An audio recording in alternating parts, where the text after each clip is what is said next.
మిత్రులారా, మీ అందరికీ ఈ ముఖ్యమైన కుంభరాశి ఘట్టం స్వాగతం. మిత్రులారా, జాగ్రత్తగా ఉండండి. రాబోయే 10 రోజుల్లో ఒక గొప్ప విధ్వంసం జరగబోతోంది. ఈ 5 పెద్ద భయంకరమైన సంఘటనలు మీ జీవితంలో ఎలాగైనా జరుగుతాయి. ఇది వింటే మీ హృదయం కూడా వణికిపోతుంది. ఎందుకంటే శనిదేవుడు రివర్స్లో కదులుతున్నాడు మరియు రాహువు ముందు నిలబడి ఉన్నాడు. అతను మీ జాతకంలో దుఘంగా కూర్చున్నాడు. మరియు ఇప్పుడు మీకు ఏమి జరుగుతుందో మిత్రులారా, మీరు మీ కలలో కూడా దాని గురించి ఆలోచించి ఉండరు. ఈ వీడియోలో నేను 5 పెద్ద భయంకరమైన అంచనాలను చెప్పబోతున్నాను. దీనితోపాటు మీరు ఏ ఆనందాన్ని పొందబోతున్నారో, ఎలాంటి జాగ్రత్తలు తీసుకోవాలో నేను మీకు చెప్తాను. కాని నేను మీకు ఒక చిన్న అభ్యర్థన చేస్తున్నాను. ఈరోజు నేను మీకు ఏ రహస్యాన్ని చెప్పినా దానిని ఏ పొరుగువారికి, ఏ స్నేహితుడికి లేదా మీ ఇంట్లో ఎవరికి చెప్పకండి. మిత్రులారా, ఇప్పుడు నా జీవితంలో ప్రతిదీ బాగుంటుందని మీరు అనుకున్నప్పుడు, ఇప్పుడు నా జీవితం సరైన మార్గంలో కదులుతుంది. ఇప్పుడు నా జీవితంలో ఆనందం వస్తుంది. ఇప్పుడు నేను డబ్బు సంపాదించగలను. ఇప్పుడు నేను నా కుటుంబానికి ఆనందాన్ని తీసుకురాగలను. కాని మీ జీవితంలో మరిన్ని కష్టాలు వస్తాయి. సమస్యలు పెరుగుతాయి.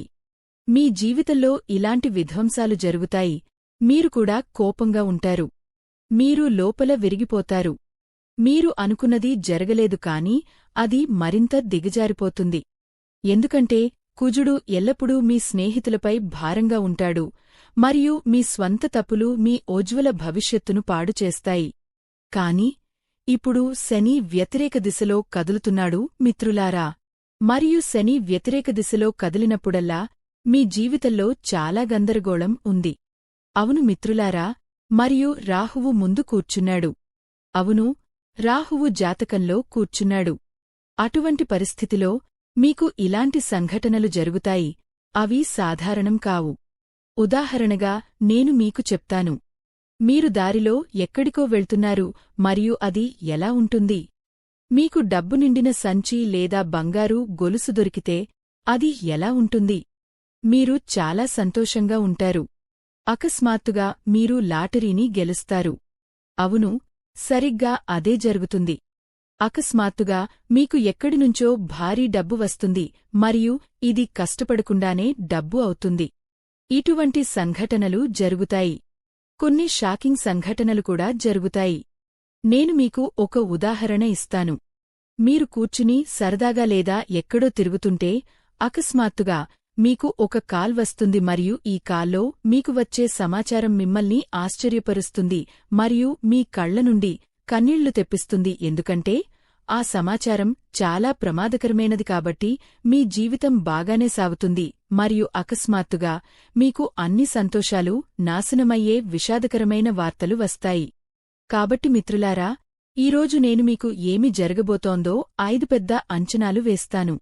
కానీ మీకు రాబోయే 10 రోజులను తేలికగా తీసుకోకండి. ఎందుకంటే మీరు చాలా ఆనందాలను పొందుతున్నారు. చాలా సవాళ్లు కూడా వస్తాయి. కాని మీ జ్ఞానంతో మిత్రులారా, ఈ 10 రోజుల్లో మీరు ఎల్లప్పుడూ కలలు కంటున్నా, మీరు ఎల్లప్పుడూ కోరుకుంటున్న దాన్ని సాధిస్తారు. మీరు దానిని సాధించగలరు. శని మీకు అనుకూలంగా ఉంది. అవును, శని మీకు అనుకూలంగా ఉన్నాడు మరియు శని మనకు అనుకూలంగా ఉన్నప్పుడు ఎవరు వ్యతిరేకతలో ఉన్నారనేది పట్టింపులేదు మిత్రులారా. ప్రారంభం నుండి చివరి వరకు నాతో ఉండండి.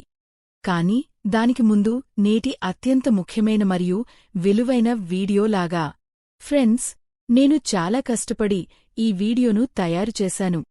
కాబట్టి దయచేసి వీడియోను లైక్ చేయండి మరియు నిజమైన భక్తితో కామెంట్ బాక్స్లో జై శనిదేవ్, జై శనిదేవ్, జై శనిదేవ్ అని 3 సార్లు రాయండి. ఫ్రెండ్స్, మొదటి అతిపెద్ద సంఘటన గురించి నేను మీకు చెబితే, రాబోయే 10 రోజుల్లో మీ కుటుంబంలో ఎలాంటి సంఘటన జరగబోతోంది. అది మిమ్మల్ని మరియు మీ మొత్తం కుటుంబాన్ని కదిలిస్తుంది. అవును, ఎవరైనా ప్రమాదంలో పడవచ్చు, ఎవరైనా తీవ్రంగా గాయపడవచ్చు లేదా పెద్ద నష్టం జరగవచ్చు. మీ ఇంట్లో దొంగతనం కూడా జరగవచ్చు. ఫ్రెండ్స్, అలాంటి సంఘటన జరిగితే మీ మొత్తం కుటుంబం ఇబ్బందుల్లో పడుతుంది. మీరు రాత్రి నిద్రపోతుంది. మీరు దీన్ని ఎలా నివారించగలరు? దీన్ని నివారించడానికి మీరు వీడియో చివరిలో నేను మీకు ఇచ్చే ఒక చిన్న పరిహారం మాత్రమే చేయాలి. కాని కుజుడు ఎక్కువగా ఉన్నప్పుడు, రాహువు జాతకంలో కూర్చుని ఉన్నప్పుడు, శని వ్యతిరేక దిశలో కదులుతున్నాడు.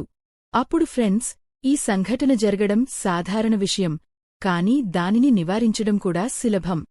చింతించకండి. చూడండి, మీరు మీ జీవితంలో ఏదైనా మంచి చేయాలని అనుకున్నప్పుడల్లా అప్పటివరకు మీరు తప్పు చేశారు. ఇది ఒక 100% నిజం. ఫ్రెండ్స్, మీరు ఇప్పుడు నా జీవితంలో కొన్ని మార్పులు తెస్తానని అనుకున్నప్పుడు అప్పుడు గొప్ప విధ్వంసం మాత్రమే జరిగింది. ఫ్రెండ్స్, ఈ రాబోయే 10 రోజుల్లో పెద్దగా ఏమీ చేయకండి. పెద్దగా ఏమీ చేయకండి. మీ జీవితం అలాగే కొనసాగనివ్వండి. అది పూర్తిగా సాధారణంగా సాగనివ్వండి. కొత్త పని చేయాలని కూడా ఆలోచించకండి. జరుగుతున్న జీవితాన్ని కొనసాగించనివ్వండి. మరియు శని అద్భుతాన్ని చూడండి. శని మీ జీవితంలోని అన్ని చిక్కులను స్వయంచాలకంగా సరిచేస్తుంది మరియు మీ జీవితంలో ఎన్ని పెద్ద ఆనందం వస్తుందో మీరే చూస్తారు. ఫ్రెండ్స్, ఈ 10 రోజుల్లో మీరు మిమ్మల్ని ఎక్కువగా జాగ్రత్తగా చూసుకోవాలని నేను మీకు చెప్తాను. ఇది ఎందుకు అలా? ఎందుకంటే ఫ్రెండ్స్, రాహువు కుండలిలో కూర్చుని కుజుడు బరువుగా ఉన్నప్పుడు అలాంటి పరిస్థితిలో మీ శరీరం అత్యంత బలహీనంగా మారుతుంది. ఫ్రెండ్స్, మీరే ఎక్కువగా మిమ్మల్ని జాగ్రత్తగా చూసుకోవాలి. మీరు చిన్న పిల్లవాడిని జాగ్రత్తగా చూసుకున్నట్లే అదేవిధంగా మిమ్మల్ని మీరు జాగ్రత్తగా చూసుకోండి. కాని మీరు ఫ్రెండ్స్ ఎప్పుడూ మిమ్మల్ని మీరు జాగ్రత్తగా చూసుకోరు. మీరు ఎంత అనారోగ్యంగా ఉన్నా, మీకు ఎన్ని గాయాలు అయినా సరే, మీరు మిమ్మల్ని మీరు ఎప్పుడూ జాగ్రత్తగా చూసుకోరు. కాని ఇప్పుడు ఈ 10 రోజుల్లో పొరపాటున కూడా అజాగ్రత్తగా ఉండకండి. ఎందుకంటే మీ చిన్న అజాగ్రత్త మీ ప్రాణాలను బలిగొంటుంది. మీరు మీ ప్రాణాలను కూడా కోల్పోవచ్చు. ఈ 10 రోజులు ప్రమాదంతో నిండి ఉన్నాయి కాబట్టి నేను ఇలా చెబుతున్నాను. మీరు నడుస్తున్నప్పుడు అనారోగ్యానికి గురికావచ్చు. మీరు నవ్వుతూ అనారోగ్యానికి గురికావచ్చు. మిత్రులారా, ఈ వ్యాధి కూడా చిన్నది కాదు. ఈ వ్యాధి మీరు మంచానికే పరిమితం కావాల్సి వస్తుంది. ఆ వ్యాధి తీవ్రమైనది కాకపోయినా మీ అజాగ్రత్త కారణంగా అది తీవ్రమైనదిగా మారవచ్చు. అందుకే ముందుగా మిమ్మల్ని మీరు జాగ్రత్తగా చూసుకోండి. మీరు రోడ్డుపై నడుస్తుంటే ప్రమాదంలో పడకుండా జాగ్రత్త వహించండి. పర్వతం లేదా నది, చెరువు వంటి ప్రమాదాలకు గురయ్యే ప్రదేశాలకు దూరంగా ఉండండి. వీటికి దూరంగా ఉండండి. విద్యుత్ ప్రవాహానికి దూరంగా ఉండండి. ఎందుకంటే ఏదైనా సంఘటన జరగవచ్చు. మిత్రులారా, ఇవి 10 రోజులు అని నేను మీకు చెప్తాను. మిత్రులారా, మీరు నిద్రపోతున్నారని అనుకుందాం. అకస్మాత్తుగా మీరు మేల్కొన్నప్పుడు సంపద దేవతమాత లక్ష్మి మీ ముందు నిలబడి ఉంటుంది. ఈ 10 రోజుల్లో మీరు చాలా డబ్బు సంపాదిస్తారు కాబట్టి నేను ఇలా చెబుతున్నాను. అవును, మీరు చేసే పనిని చేస్తూ ఉండండి, కానే మీ మనస్సును డబ్బు సంపాదించడంపైనే ఎక్కువగా కేంద్రీకరించండి. మీకు వీలైనంత ఎక్కువ డబ్బు సంపాదిస్తూ ఉండండి. ఒక విషయం గుర్తుంచుకోండి, ఎక్కువ డబ్బు సంపాదించడంపై దృష్టి పెట్టే వ్యక్తి, ఎప్పుడూ డబ్బు గురించి మాట్లాడే వ్యక్తి, అతనికి మాత్రమే డబ్బు వస్తుంది. మనం దీన్ని తరచుగా చూస్తూనే ఉంటాము. స్నేహితులు ఎప్పుడూ డబ్బువైపు ఆకర్షితులయ్యే వ్యక్తి, ఎప్పుడూ డబ్బు సంపాదించడంపై దృష్టి పెట్టే వ్యక్తి, నేను ఎక్కువ డబ్బు సంపాదించగలనని అనుకునే వ్యక్తి, ఆ వ్యక్తి మాత్రమే సంపాదించగలడు. కాని ఎక్కువ డబ్బు సంపాదించడంపై దృష్టి పెట్టని వ్యక్తి ఉంటే, అతనికి డబ్బు అవసరమైతే అతను డబ్బు సంపాదించడంపై దృష్టి పెట్టుడు, లేదా నేను ధనవంతుడిని కాగలనని ఆలోచించడు, లేదా అతని మనస్సులో పెట్టుకోడు. అప్పుడు అతను ఏమీ చేయలేడు. అతనికి డబ్బు రాదు. అతనికి ఎంత డబ్బు వచ్చినా అతను తన రోజువారీ అవసరాలను తీర్చుకోగలడు. అతను తన కలలను ఎప్పటికీ నెరవేర్చుకోలేడు.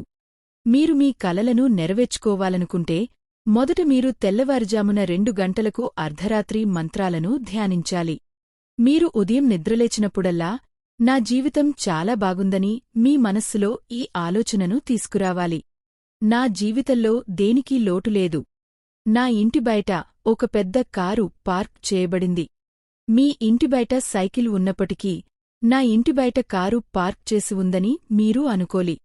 ఆ కారులో నేను నా భార్య, పిల్లలు, తల్లిదండ్రులను రైడ్ కోసం తీసుకువస్తున్నాను లేదా నేను రైడ్ కోసం వెళ్తున్నాను.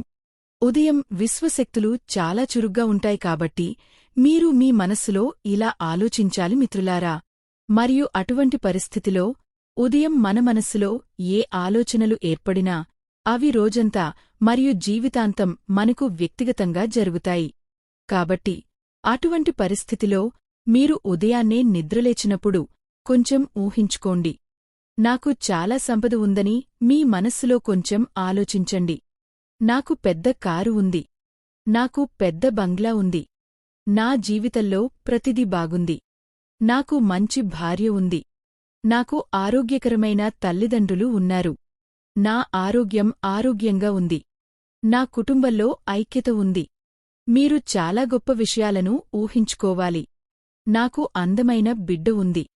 నా బిడ్డకు మంచి ఉద్యోగం ఉంది. అతనికి మంచి వ్యాపారం ఉంది. ఇవన్నీ ఊహించుకోవాలి. నా వ్యాపారం చాలా బాగా జరుగుతోందని మీరు మీ పని మరియు మీ వ్యాపారం గురించి గర్వపడాలి. నేను మంచి డబ్బు సంపాదిస్తున్నాను. మీరు ఇలాగే ఆలోచిస్తే మీకు కూడా అదే జరుగుతుంది. ఉదయం లేచి రాత్రి పడుకునేటప్పుడు ఒకసారి ఇలా చేయండి. రాత్రి పడుకునేటప్పుడు దానికి 5 నిమిషాల ముందు ఆలోచించండి మరియు ఇలా జరిగితే ఎలా ఉంటుందో కొంచెం ఆలోచించండి. మీరు పెద్ద ఇళ్ల నుండి వచ్చిన వ్యక్తుల గురించి చూసే కలలు. నిద్రపోయే ముందు అలాగే ఆలోచించండి. నా జీవితం కూడా ఇలాగే ఉంటే ఎలా ఉంటుంది? ఆలోచించండి. ఆలోచించడం వల్ల డబ్బు ఖర్చవుతుంది కదా. కాబట్టి ఆలోచించండి. నన్ను నమ్మండి. ఈరోజు నుండి 1 నెల తర్వాత మీరు నా దగ్గరకు వచ్చి గురుజీ, మీరు నా విధిని మార్చారని చెబుతారు. ఒక అద్భుతం జరిగింది. నేను ఆలోచించాను మరియు నాకు ఒక అద్భుతం జరిగింది. అది జరిగింది. స్నేహితులారా, ఇది నిజం. రాబోయే 10 రోజుల్లో నేను మీకు ఒక విషయం చెబుతాను. మీరు ఎవరినీ, మీ స్వంత వారిని కూడా నమ్మాల్సిన అవసరం లేదని జాగ్రత్తగా వినండి. ఈ 10 రోజుల్లో మీరు మీ తదుపరి 7 తరాలను కదిలించే విధంగా మోసపోతారు. అవును, మీ ప్రతిష్ఠ రాబోయే తరాలకు దెబ్బతింటుంది. వారి జీవితాలు కూడా నాశనమవుతాయి. కాబట్టి మీకు దగ్గరగా ఉన్న ఎవరినీ అపరిచితుడిని, ఏ పొరుగువాడిని, ఏ స్నేహితుడిని, ఏ ప్రత్యేక వ్యక్తిని నమ్మవద్దు. అది సోదరుడు, సోదరి, ఎవరైనా కావచ్చు, ఎవరినీ నమ్మవద్దు. మీరు పూర్తిగా మోసపోయే సామర్థ్యం కలిగి ఉంటారు కాబట్టి నేను ఇలా చెబుతున్నాను. మీరు చాలా ప్రమాదకరమైన మోసగాడిని పొందబోతున్నారు. మీరు మీ ఆస్తిని కోల్పోవలసి రావచ్చు. మీరు మీ విలువైన డబ్బును కోల్పోవలసి రావచ్చు. ఏదైనా జరగవచ్చు. మీరు గాయపడవచ్చు. మీ హృదయం గాయపడవచ్చు.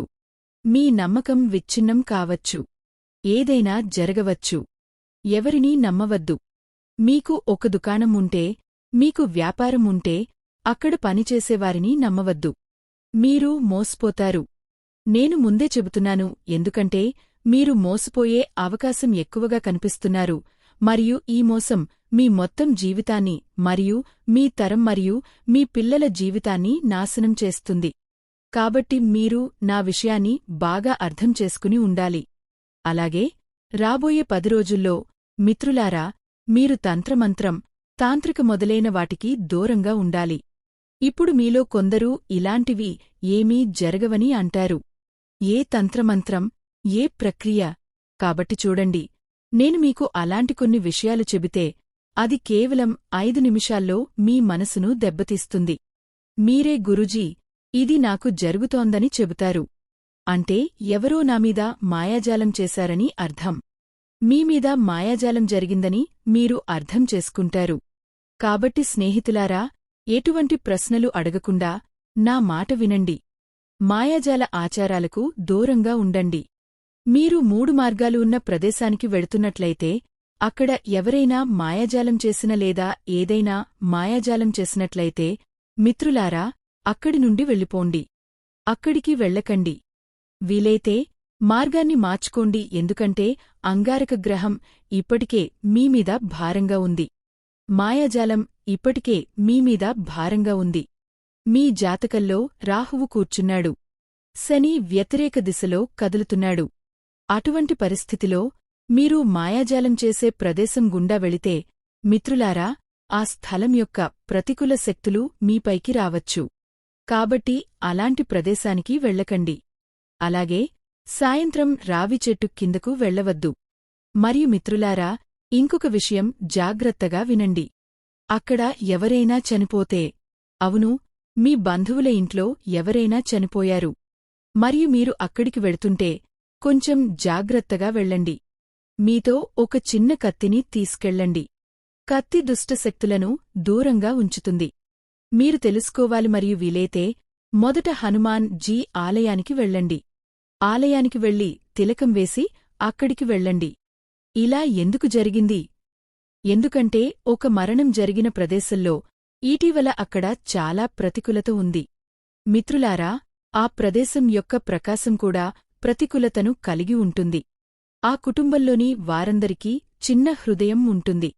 వారి భావాలన్నీ బాధించబడ్డాయి. వారికి దగ్గరగా ఉన్న ఎవరైనా వారిని విడిచిపెట్టినందున వారందరూ బాధపడ్డారు. దీని కారణంగా ప్రతికూలత అక్కడ వ్యాపిస్తుంది మరియు మీరు అక్కడికి వెళితే ఆ ప్రదేశం యొక్క ప్రతికూలత మీపైకి రావచ్చు. కాబట్టి మీరు వెళ్లాల్సిన అవసరం ఉంటే వెళ్ళండి. కాని నేను మీకు చెప్పిన 2 విషయాలు ఏమిటంటే, కత్తి తీసుకుని హనుమాన్ జీ ఆలయానికి వెళ్ళండి, తిలకం వేసి అక్కడికి వెళ్ళండి. మీరు శ్మశానవాటికకు వెళ్లాలనుకుంటే మీరు వెళ్ళవచ్చు. సమస్య లేదు. ఈ 2 పనులు చేసి అక్కడికి వెళ్ళండి.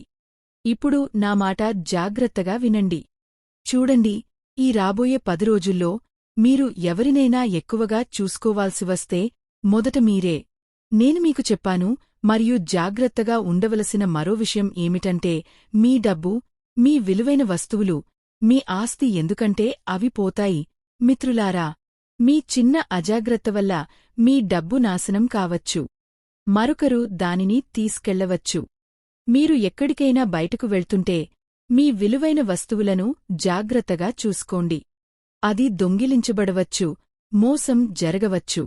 నేను మీకు మళ్ళీ చెప్పాను. మిత్రులారా, మీరు పగలు మరియు రాత్రి కష్టపడి పనిచేస్తున్నారని నేను మీకు చెప్పాలనుకుంటున్నాను. పగలు మరియు రాత్రి మీరు ఏదో పని గురించి ఆలోచించారు. ఇప్పుడు నేను ఈ పనిని పూర్తి చేస్తాను. ఆ పనిని పూర్తి చేయడానికి మీరు మీ ప్రయత్నాలన్నీ చేశారు. కాని చివరికి ప్రతిదీ ముగిసింది. మీ కష్టమంతా వృధా అయింది. మీ ఆ పని ఎందుకు పూర్తి కాలేదు? ఎందుకు? మీ విధి ఎల్లప్పుడూ మీకు ఇంత బాధను ఎందుకు ఇస్తుంది? అది మిమ్మల్ని ఇలా ఎందుకు పరీక్షిస్తుంది? ఎందుకు? మీరు దేవుడికి కూడా ఫిర్యాదు చేస్తారు. మీరు మీ స్వంత విధిని కూడా శపిస్తారు. కాని ఇది ఎందుకు అలా? ఎందుకంటే స్నేహితులారా, మీ తప్పులు ఉన్నాయి. ఈ జీవితం ఏమిటో మీరు అర్థం చేసుకోలేకపోతున్నారు. ఈ జీవితంలో ఎలా ముందుకు సాగాలి? మీకు తెలియదు. దుంహకాల నుండి ఎలా బయటపడాలి? నీకు సరైన దారి తెలియదు. నువ్వు గాడిదలా కష్టపడి పని చేస్తున్నావు. నువ్వు ఉదయం లేచి నీ పని చేసుకుంటూ రాత్రి అలసిపోయి ఇంటికి వచ్చి నిద్రపోతున్నావు. అప్పుడు అదే దినచర్య కొనసాగుతోంది. నీ ప్రతిరోజూ ఒకేలా ఉంటుంది ఫ్రెండ్స్. నీకు ప్రతిరోజూ ఒకేలా ఉంటుంది. నీ జీవితంలో కొత్తగా ఏమీ జరగడం లేదు. ఏదైనా కొత్తది ఉంటే అది కష్టాలు. కొత్త కష్టాలు, కొత్త సమస్యలు, కొత్త సవాళ్లు వస్తూనే ఉంటాయి. కానీ ఆనందం రావడం లేదు. నీ జీవితంలో మంచి ఏమీ జరగడం లేదు. జీవితం అదే సమయంలో సాగుతోంది. నువ్వు జీవిత సమస్యల నుండి పారిపోతున్నావు. ఏదో ఒక విధంగా నువ్వు నీ జీవితాన్ని ముందుకు నడిపిస్తున్నావు మరియు నీ జీవితం సాగుతోంది. ఇప్పుడు నా జీవితం బాగుంటుందనే ఆశ నీకు లేదు.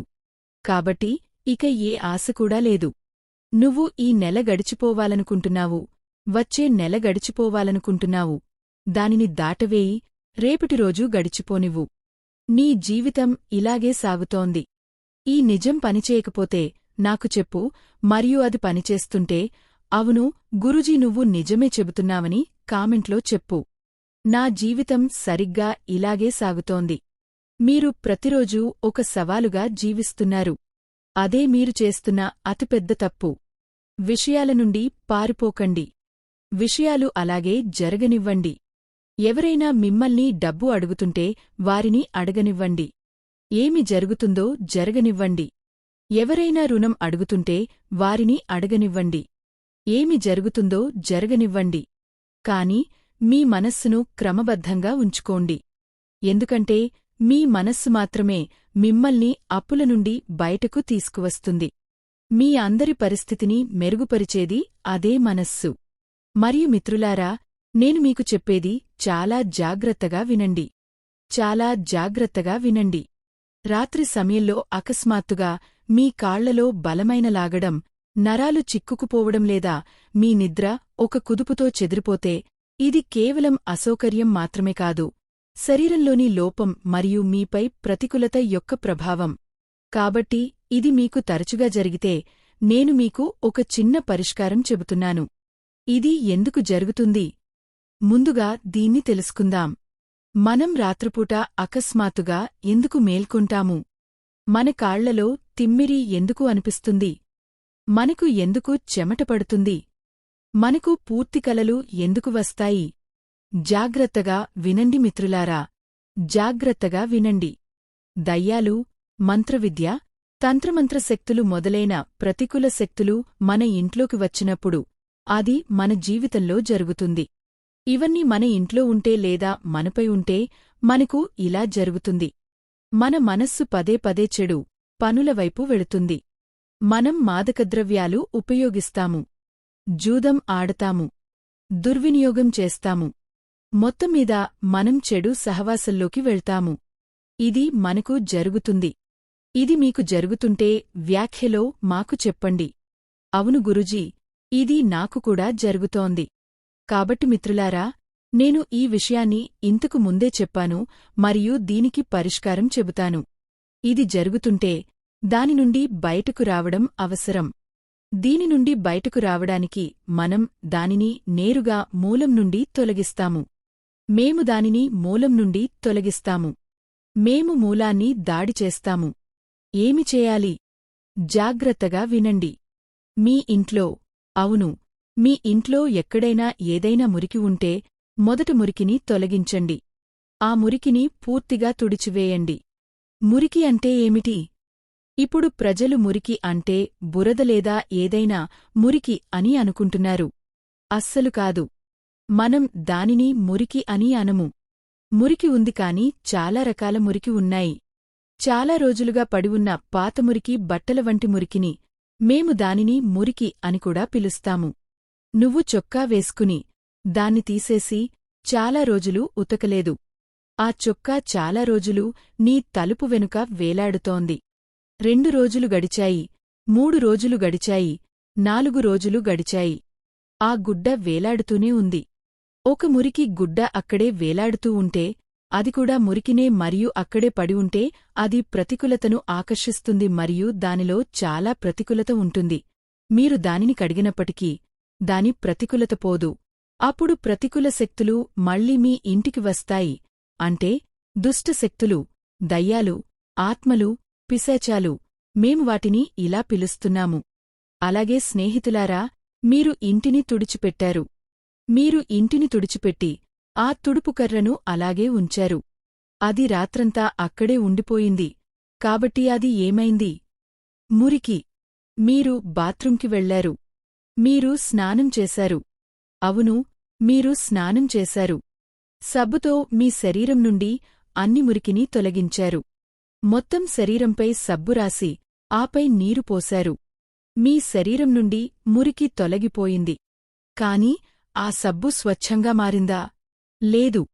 లేదు, అన్ని ప్రతికూలతలు ఆ సబ్బులోనే ఉండిపోయాయి. కాబట్టి అది కూడా మురికిగా మారింది. కాబట్టి మీరు స్నానం చేసినప్పుడల్లా మీ శరీరాన్ని కడుక్కోండి. ఆపై సబ్బుతో నీటితో సరిగ్గా కడగాలి మరియు స్నానం చేసిన తర్వాత బాత్రూం శుభ్రం చేయండి. శుభ్రపరచడం అంటే బాత్రూంలో నీటిని సరిగ్గా పోయడం. తద్వారా మీరు మీ శరీరం నుండి తొలగించిన ప్రతికూలత మళ్లీ బయటకు ప్రవహిస్తుంది. అది బాత్రూంలో ఉండకూడదు. మీరు ఈ విషయాలను కూడా జాగ్రత్తగా చూసుకోవాలి. మీరు బయట ఎక్కడినుంచో వచ్చారు. మీరు మీ చెప్పులను ఎక్కడనుండి తీశారు? నాకు చెప్పండి. మీరు మీ ఇంటి తలుపు వద్ద మీ చెప్పులను తీసివేశారు. మరియు మీరు తలుపు వద్ద మీ చెప్పులను తీసివేసినప్పుడు మీ చెప్పులతో వచ్చిన ప్రతికూలత, మీరు బయట ఎన్ని తప్పు ప్రదేశాలలో అడుగుపెట్టారు. అక్కడి నుండి వచ్చిన ప్రతికూలత అంతా మీ చెప్పులలోకి వచ్చింది. మరియు మీరు మీ చెప్పులను ఇంటి తలుపు వద్ద ఉంచారు, మరియు ఆ ప్రతికూలత అంతా ఇంటి తలుపు వద్ద నిలబడి ఉంది మరియు వెంటనే లోపలికి వెళుతుంది. కాబట్టి తీసివేసిన చెప్పులను ఇంటి తలుపు వద్ద అస్సలు ఉంచవద్దు.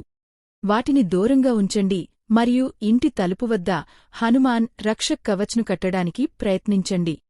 హనుమంతుడికి కొబ్బరికాయను అర్పించి దానిని ఎర్రటి వస్త్రంలో కట్టి మీ ప్రధాన ద్వారం వద్ద కట్టండి. తద్వారా ఇంట్లోకి ఎటువంటి ప్రతికూలత రాకుండా ఉంటుంది. అంతే. ఈరోజు వీడియో గురించి అంతే. మీకు వీడియో నచ్చిందని ఆశిస్తున్నాను. ధన్యవాదాలు.